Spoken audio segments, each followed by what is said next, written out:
कानपुर स्वेच्छाकृत रक्तदान शिविर 35 यूनिट रक्त संग्रह रक्तदान महत्दान वार्ता को नहीं जुलाई 12 तारिख में कानपुर सरकारी बालिका उच्च विद्यालय परिसर में हेल्पिंग हैंड्स क्लब एवं नरसिंहपुर अग्रणी स्वेच्छासेवी संगठन प्रेरणा फाउंडेशन मिलित आनुकूल्य एक स्वेच्छाकृत रक्तदान शिविर अनुष्ठित हो जाइछि। कार्यक्रम में युव संकल्प अनुष्ठानर प्रतिष्ठाता श्री चंदन कुमार साहू मुख्य अतिथि भाव जोगदे शिविर उद्घाटन करथिले। कानपुर सरकारी बालिका उच्च विद्यालयर प्रधान शिक्षक श्री राजकिशोर बेहेरा उपस्थित रही रक्तदानर महत्व और एहार सामाजिक आवश्यकता संपर्क में आलोकपात करथिले।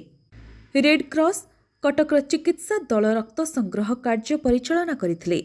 आखपाख अंचलर बहु स्वेच्छाकृत रक्तदाता उत्साहर सह शिविर में जोगदे रक्तदान करथिले।